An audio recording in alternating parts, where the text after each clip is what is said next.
One of the most important themes in the history of the North Atlantic slave trade is the fact that it was almost exclusively a Jewish practice. Why is this so important? Well, if you are a white American whose family roots can be traced back to colonial America, then most likely no one in your family tree had anything to do with the slave trade, slavery, owned slaves, and most likely probably very rarely even laid eyes upon a black man at all during the 16, 17, and even early 1800s. This would be because most likely your ancestors were farmers or tradesmen, and more importantly, Christian, who lived in a community of similar people living similar lifestyles. Consumed by daily chores, chopping wood, milking cows, digging wells, setting animal traps, tilling the land, just to name a few. 90% of their life revolved around foraging for food, preparation of food, and storage of food. All of this while always being cautious of wild animals such as wolves or bears and unfriendly Native American tribes who, would scalp you and kidnap your wives or daughters. Not much white privilege in this scenario because this is the truth. An unbiased account of the North Atlantic slave trade and who was truly behind it. In this postmodern clown world that we currently live in today, where some black folks feel like they deserve reparations for something that your ancestors are being accused of, then I think it's important to present the facts, and the facts are most likely you can hold your head up proudly knowing that there is a 9 out of 10 chance that none of your ancestors had anything to do with slavery at all. However, if those demanding reparations want to know who to hold accountable, then this information will benefit you as well. I think if we are going to live in a fair world, then it is only right that the same group who has demanded reparations from Germany and elsewhere for alleged crimes in World War II, that they should accept responsibility for their past inhumanities and should accept responsibility as well. Jews should accept their dominant and almost exclusive role in the slave trade and happily put their money into the African American community. I believe that would be the honorable thing to do instead of allowing the Gentile Christian descended white man of European stock take responsibility for something they had very little or nothing to do with at all. Here I present undisputed facts from academic sources, and particularly African American scholars and Jewish sources as well. The second part of this presentation honors African Americans by telling the truth about the Civil War as opposed to the mainstream liberal lies that dishonor the countless black Confederates who died defending the South, because they are pushing some nonsense about slavery being the cause of this horrible war. Nothing can be more racist and disrespectful than spreading this lie, knowingly leaving out those Confederates of color. It's time to stop using history as a political weapon to tear down statues, promote white guilt culture, and falsely accusing one group of something they most likely had no part in, while completely deflecting away from who is truly responsible for those past mistakes. History is a chronicle of events that we can all benefit from, if it's told honestly. Turning it into a Soviet-style political weapon only hurts all of us in the end. It's time for honest history to be told and never forgotten. Let us proceed.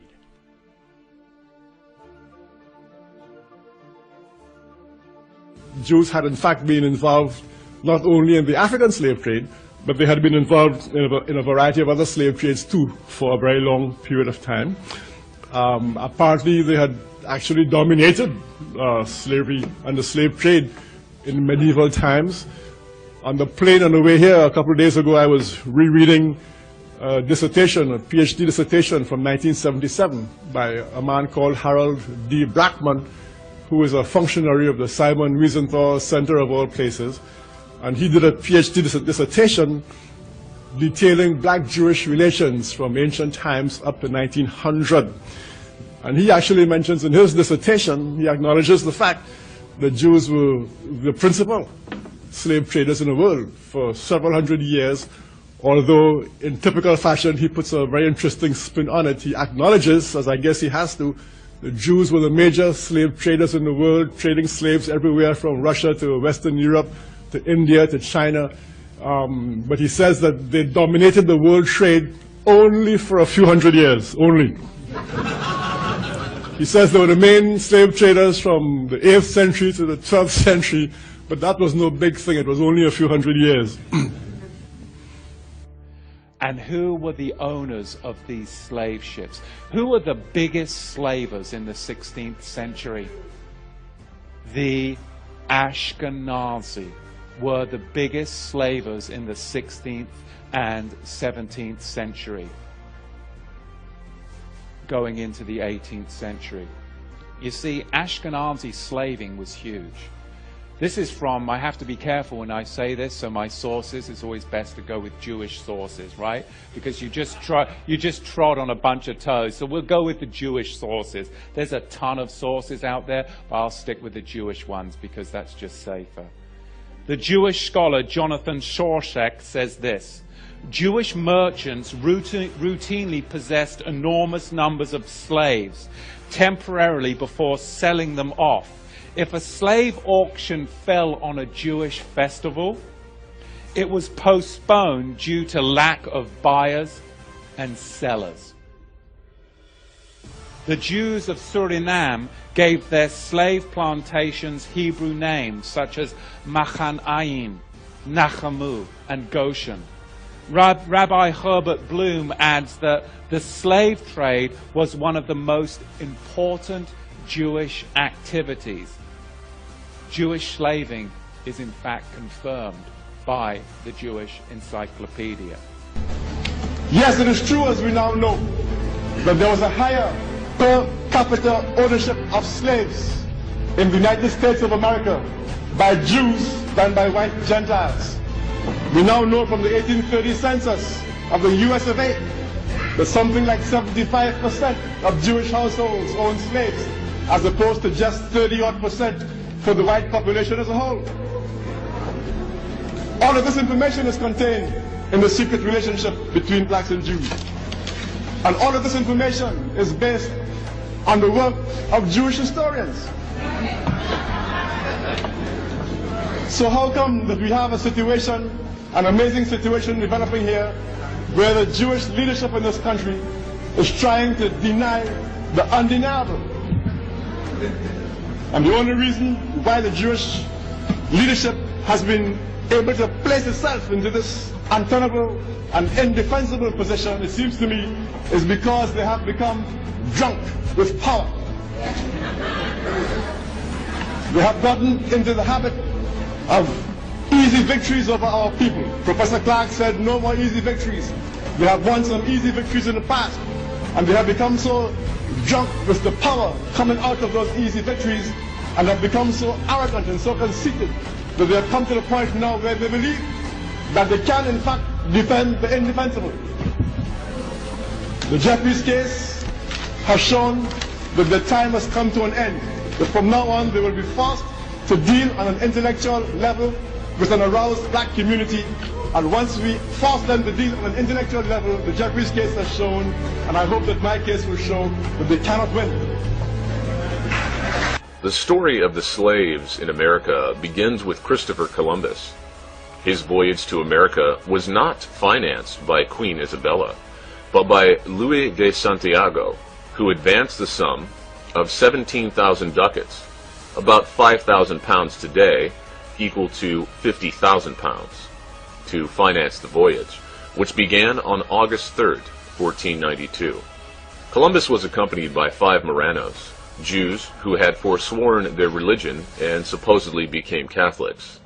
Louis de Torre, interpreter, Marco, the surgeon, Bamal, the physician, Alonso de la Calle, and Gabriel Sanchez. The reference is The International Jew by Henry Ford. Gabriel Sanchez, abetted by the other 4 Jews, sold Columbus on the idea of capturing 500 Indians and selling them as slaves in Seville, Spain, which was done.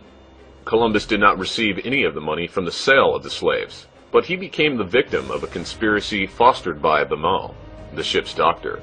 He, Columbus, suffered injustice and imprisonment as his reward, betrayed by the 5 Marranos, or Jews, whom he had trusted and helped. This, ironically, was the beginning of slavery in the Americas. The source is Adventures of an African Slaver, published in 1928, page 11.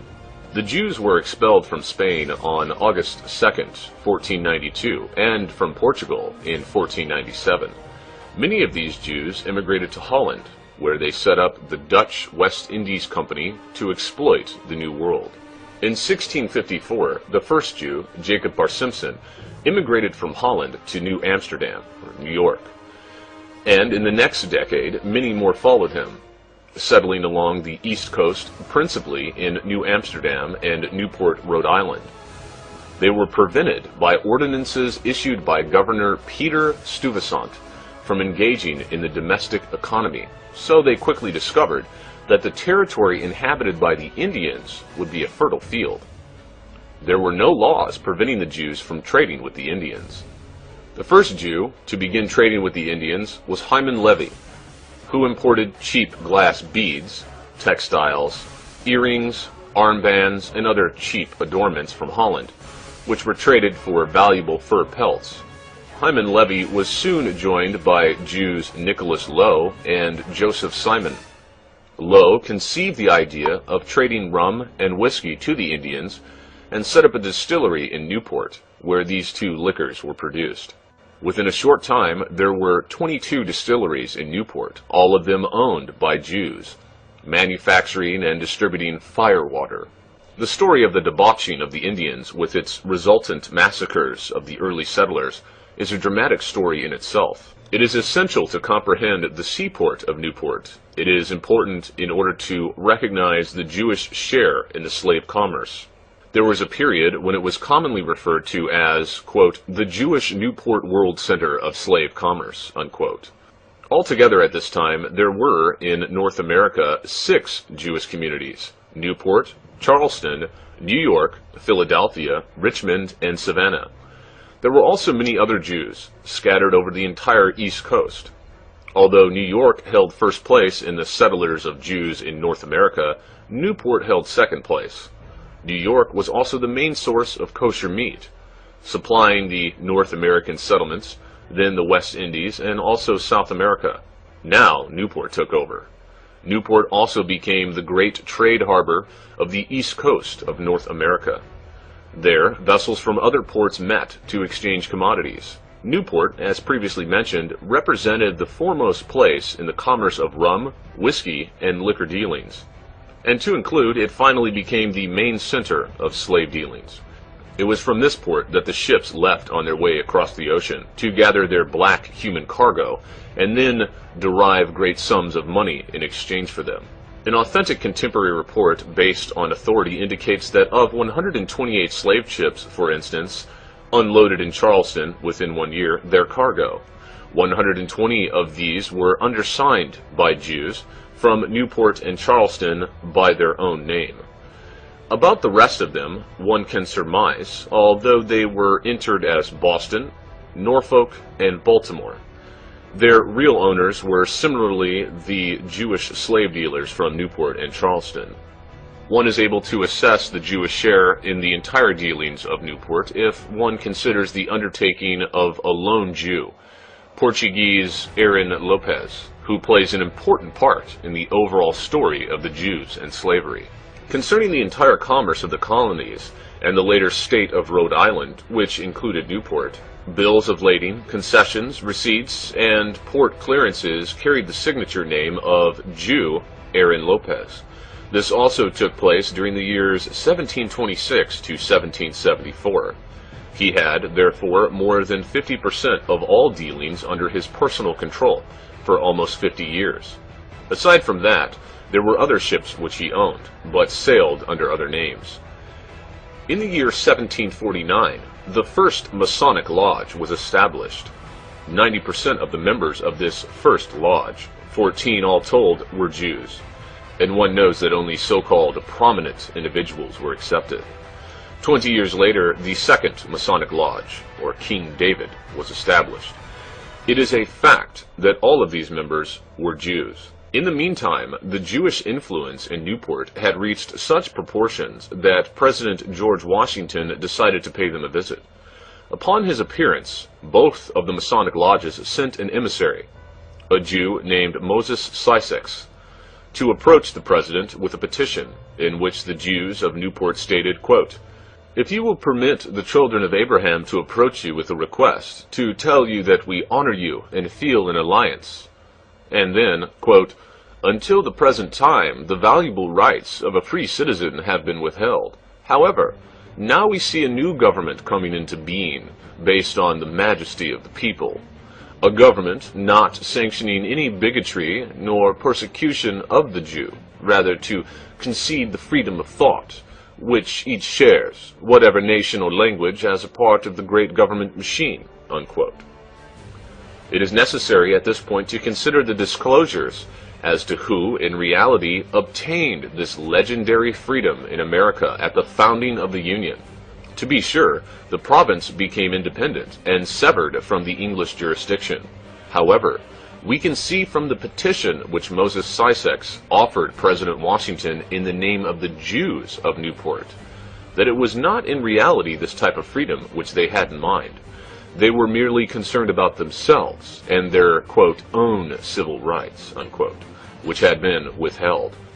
Therefore, following the Revolutionary War, the Jews were accorded equal rights and freed of all restrictions. And the Negroes, well, the Revolutionary War notwithstanding, they remained slaves. In the year 1750, 1/6 of the population in New York was Negroid, and proportionately in the southern parts of the country, they outnumbered the others. But the proclamation of freedom did not touch them. More of this later. Let us scrutinize at close range this dismal handiwork of the Jews, which gave them influence and power, so we may comprehend the slave trade.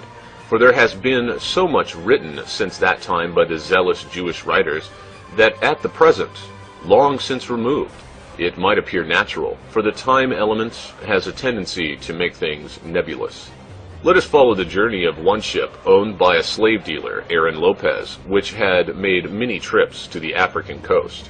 For instance, in the month of May 1752, the ship Abigail was equipped with about 9,000 gallons of rum, a great supply of iron foot and hand restraints, pistols, powder, sabers, and a lot of worthless tin ornaments, and under the command of the Jewish Captain Friedman, sailed off for Africa.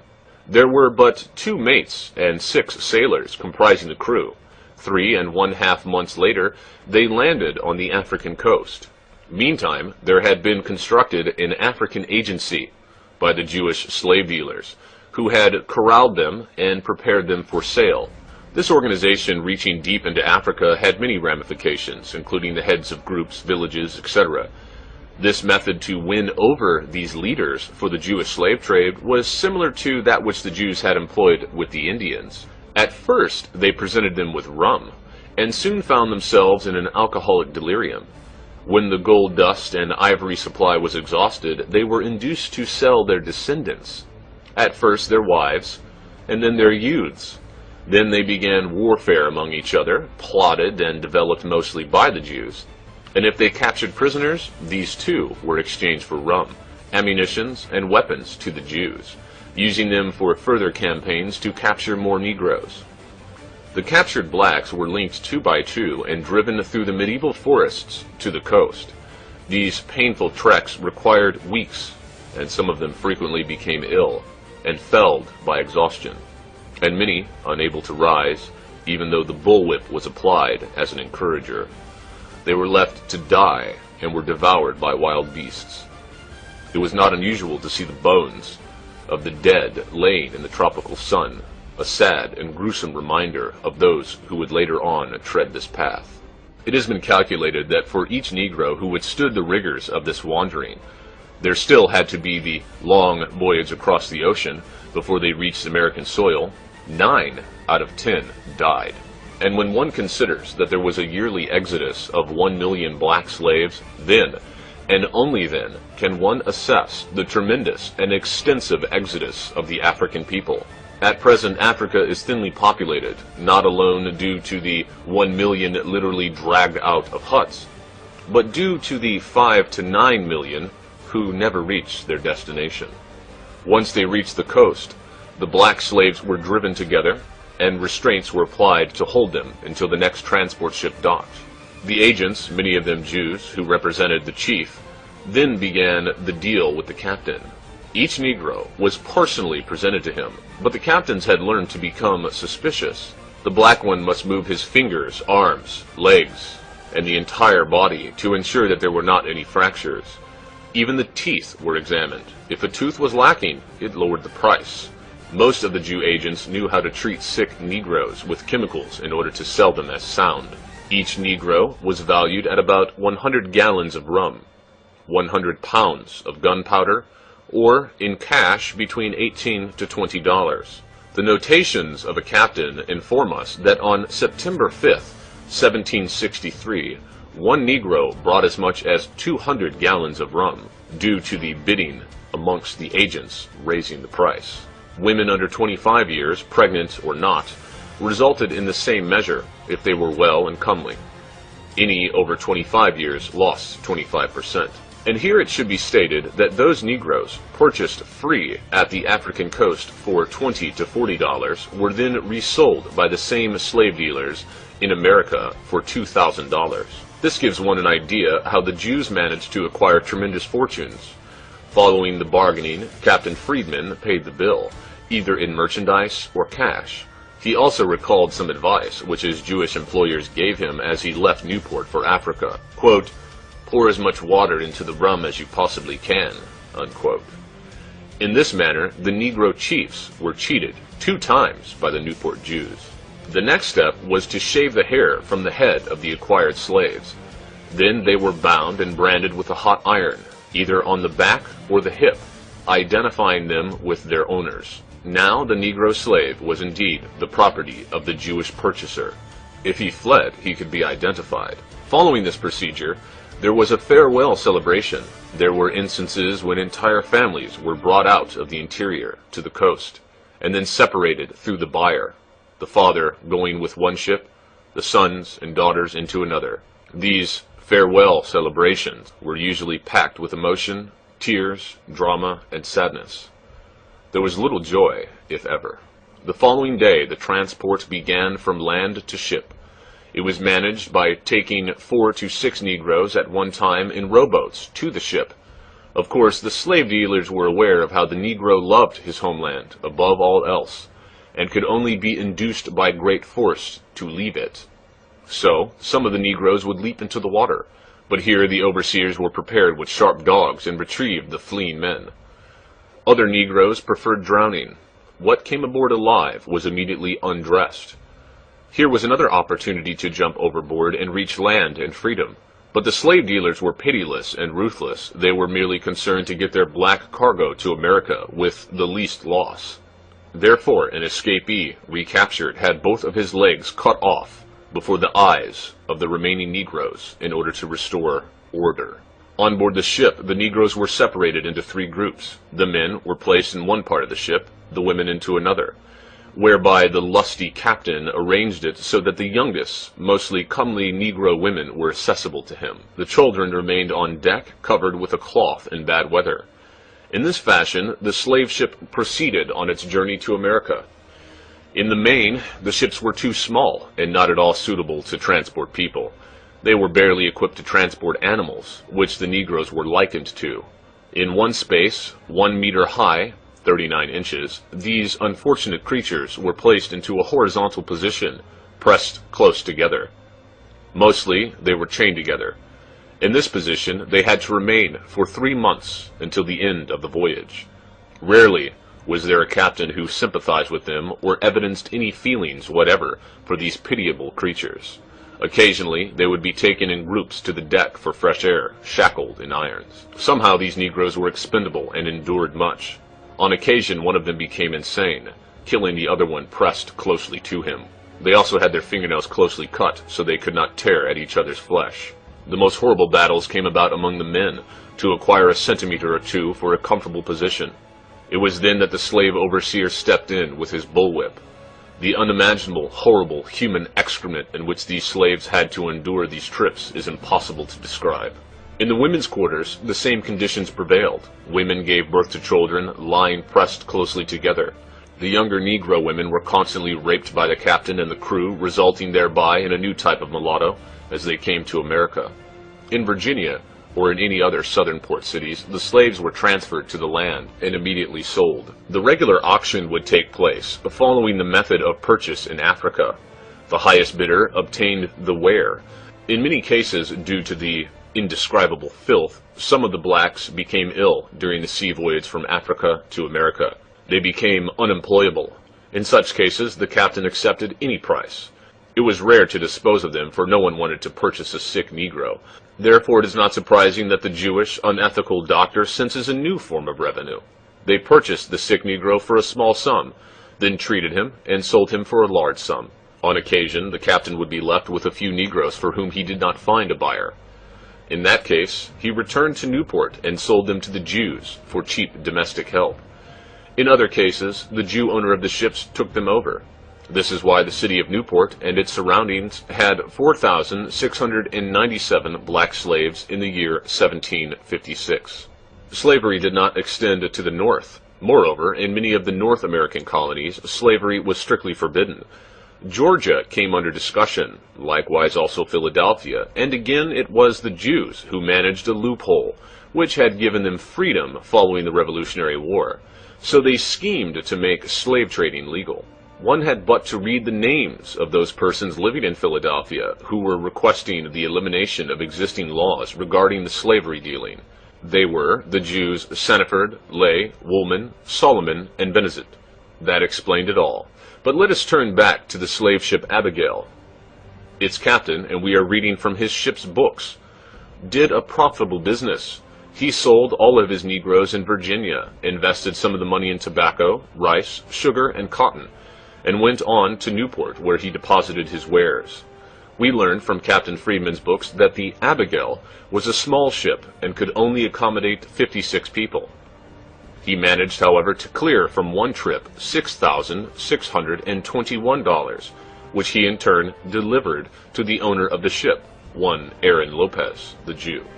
The staggering amounts of money acquired by the Jew shipowners and slavery dealers is better illustrated when we emphasize the many years in which this sale and purchase of human flesh was practiced. Prior to 1661, all the colonies had laws prohibiting slavery. It was in that year that the Jews had become powerful enough to bring about the repeal of these laws, and slavery began in earnest.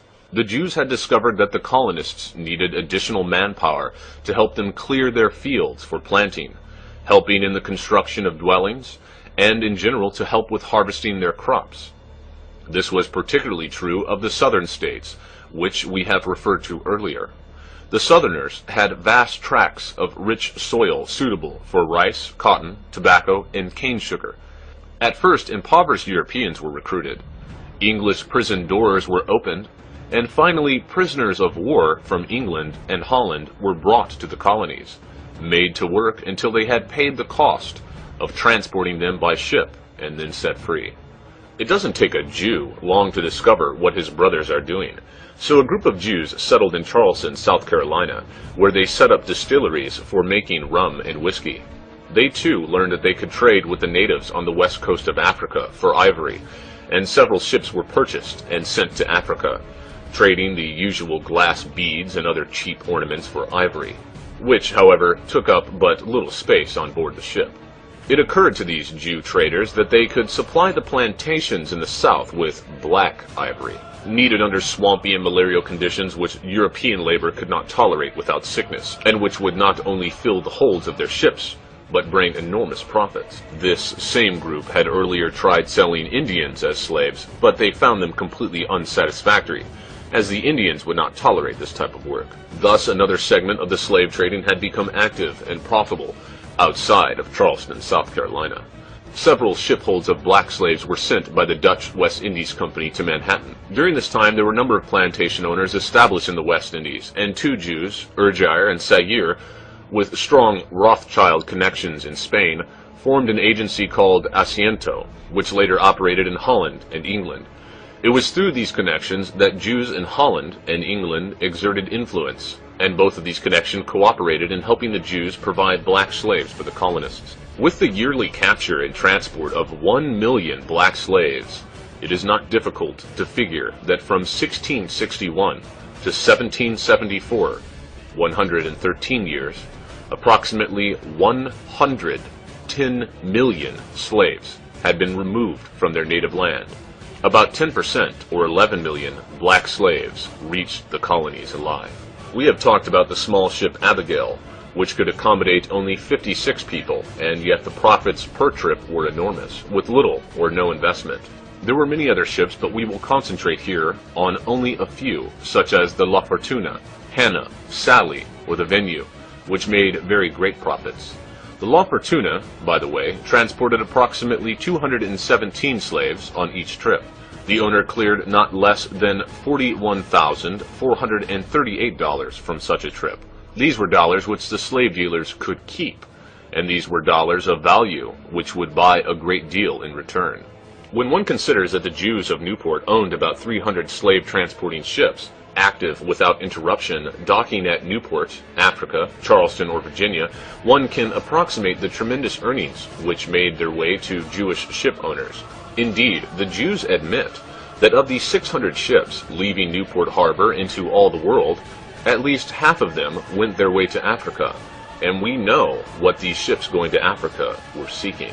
The fact that Aaron Lopez had control of over more than half of the combined deals of the colonies of Rhode Island with Newport is well known.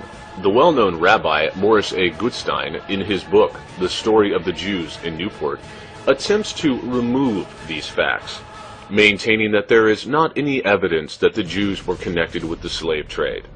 It is therefore imperative to prove that the Jew was indeed connected with the slave trading, especially so since this rabbi insists they had made great contributions and how very blessed their residence became for the city of Newport. Surely Morris A. Gutstein will grant us permission to present the facts which he was unable to find. Turning to one report of the Chamber of Commerce of the Rhode Island colony in the year 1764, we find, for instance, that in the year 1723, quote, a few merchants in Newport, unquote, devised the idea to send their Newport rum to the coast of Africa. It developed into such a great export that in the matter of a few years, quote, several thousand hogsheads, unquote, of rum went that way.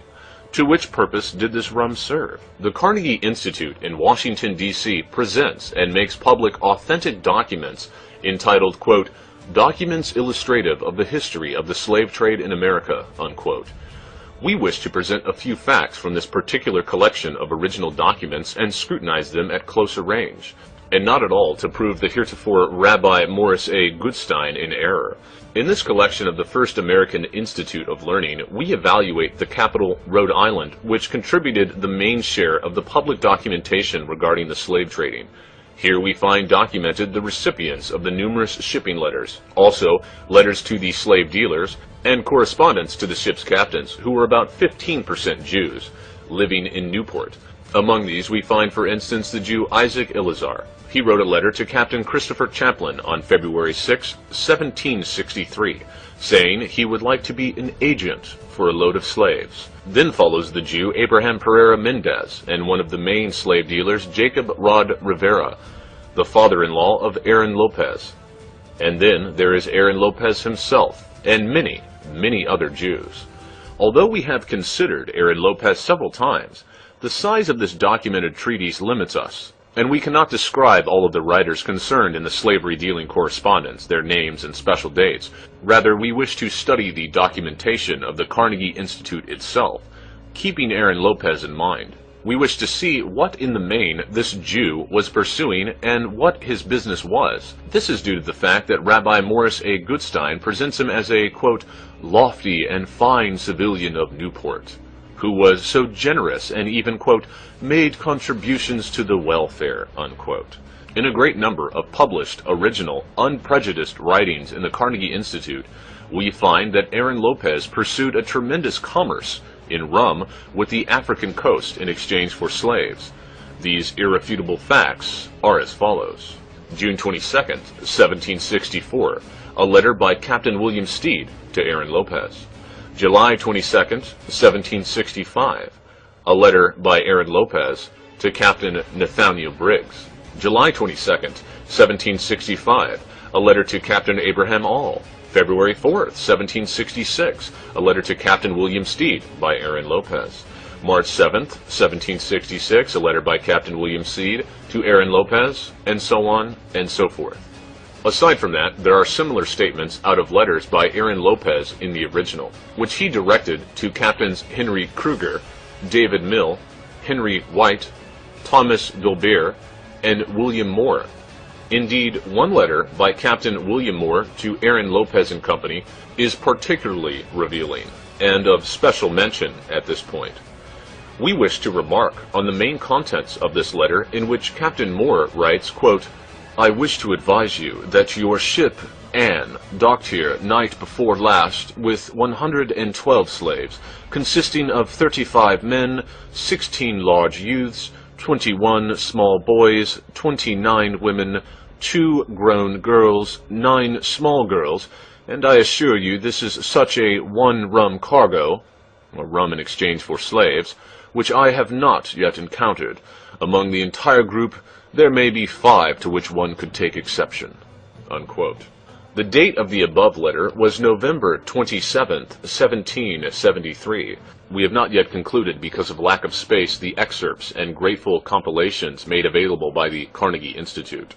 On November 29th, 1767, the Jew Abraham Pereira Mendez, who had been cheated by one of his own kind, from Charleston, where he had journeyed to better control his black cargo, wrote Aaron Lopez at Newport, quote, "These Negroes which Captain Abraham All delivered to me were in such poor condition due to the poor transportation that I was forced to sell 8 boys and girls for a mere 27 pounds, 2 other for 45 pounds, and 2 women each for 35 pounds.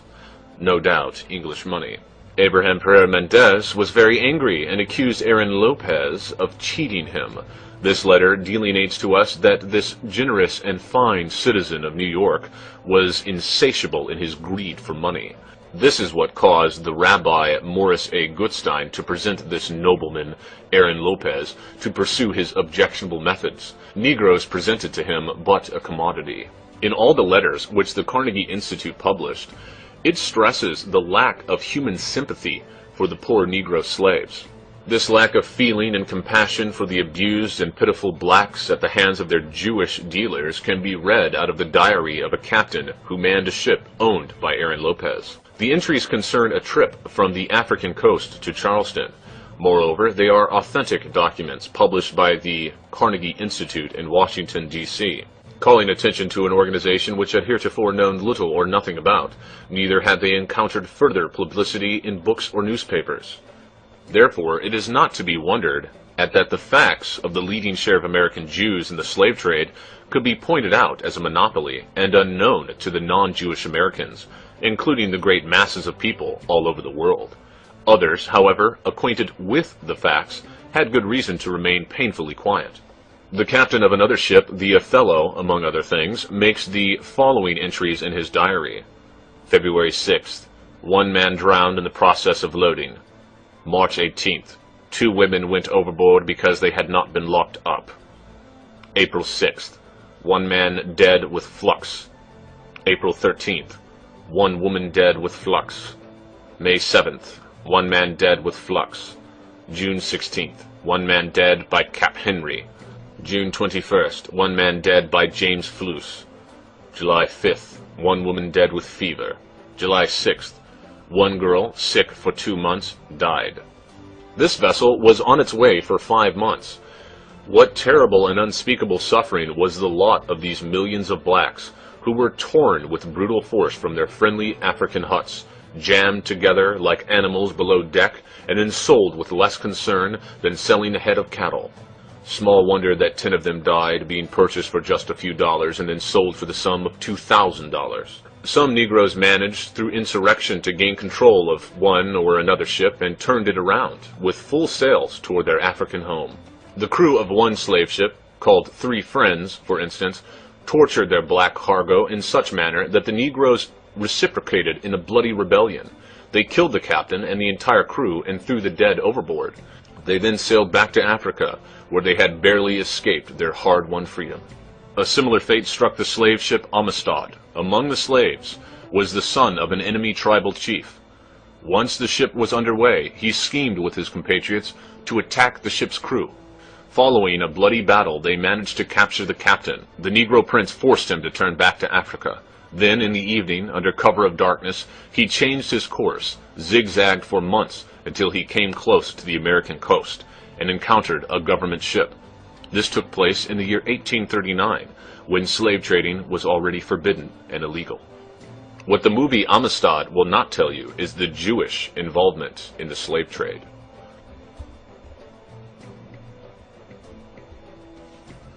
The Negro slaves were freed and the captain punished. These sea voyages were not without danger when they had black cargo, which accounts for the fact that the Jews most always engaged non-Jewish captains.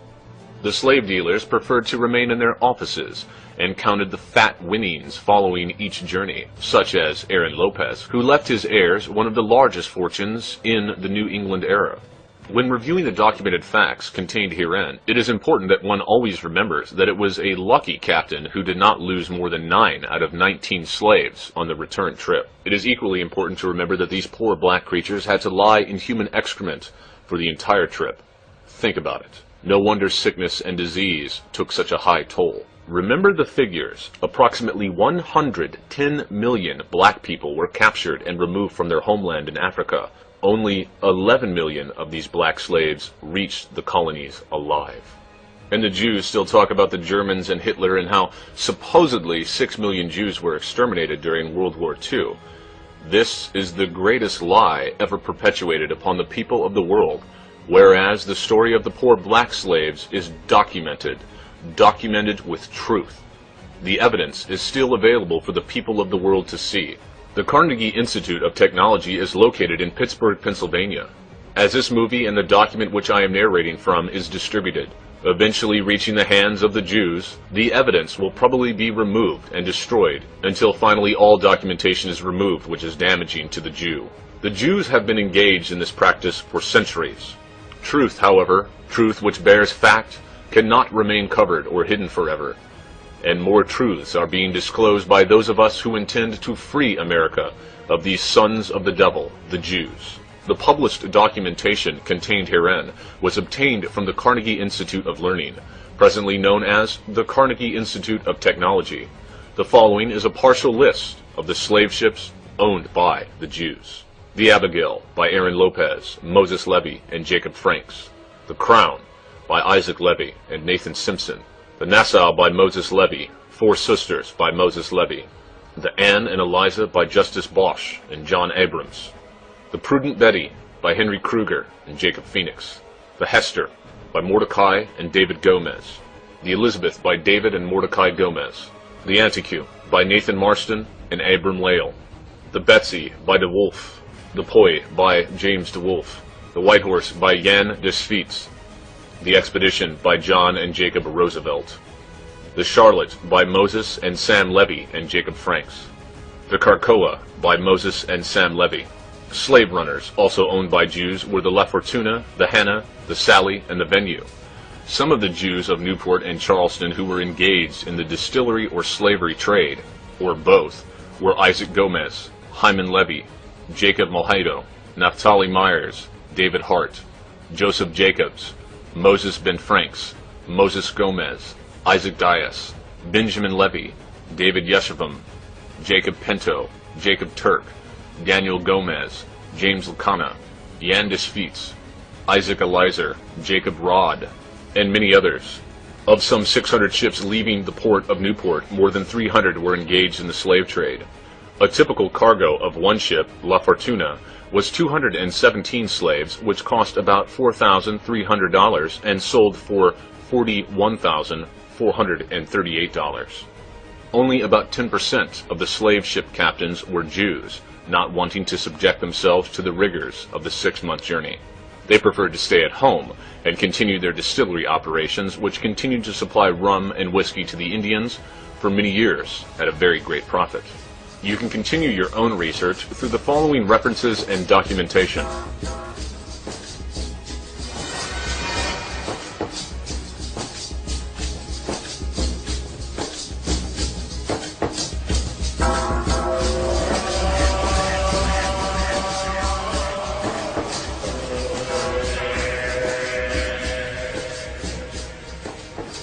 Finally, we cannot undertake even this brief history of the modern Jew without taking note of a phenomenon which has confounded Gentile societies for 20 centuries.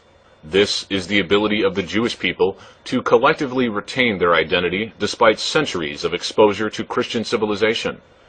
To any student of Judaism, or to the Jews themselves, this phenomena is partly explained by the fact that Judaism is neither mainly a religion, nor mainly a racial matter, nor yet is it simply a matter of nationality. Rather, it is all three. It is a kind of trinity. Judaism is best described as a nationality built on the twin pillars of race and religion. All this is closely related to another aspect of Judaism, namely the persecution myth. Since first appearing in history, we find the Jews propagating the idea that they are an abused and persecuted people. And this idea is, and has always been, central in Jewish thinking. The myth of persecution is the adhesive and cement of Judaism. Without it, Jews would have long since ceased to exist, their racial, religious nationality notwithstanding. It is a fact that the Jewish people have suffered numerous hardships in the course of their history, but this is true of other peoples too. The chief difference is that the Jews have kept score. We must repeat. They have kept score. They have made a tradition of persecution. A casual slaughter of thousands of Christians is remembered by no one in 50 years, but a disability visited upon a few Jews is preserved forever in Jewish histories, and they tell their woes not only to themselves, but to a sympathetic world as well. A few additional thoughts to consider for Christian people. In John chapter 8, verse 42 to 48, it is stated, Jesus said unto them, If God were your Father, ye would love me, for I proceeded forth and came from God, neither came I of myself, but he sent me. Why do ye not understand my speech? Even because ye cannot hear my word. Ye are of your father the devil, and the lusts of your father ye will do. He was a murderer from the beginning, and abode not in the truth, because there is no truth in him. When he speaketh a lie, he speaketh of his own, for he is a liar and the father of it. And because I tell you the truth, ye believe me not. Which of you convinceth me of sin? And if I say the truth, why do ye not believe me? He that is of God heareth God's words. Ye therefore hear them not, because ye are not of God. Then answered the Jews. In Revelations chapter 2, verse 9, it states, quote, I know the blasphemy of them which say they are Jews, and are not, but are the synagogue of Satan. Furthermore, it is important to note that the Antichrist is specifically identified as a being which denies that Christ is the Messiah. No one speaks in greater condemnation of Christ, and also denies that he is the Messiah, than those people calling themselves Jews. Consider that the Antichrist is not merely a single entity. Further reading on these vile creatures can be found in the synagogue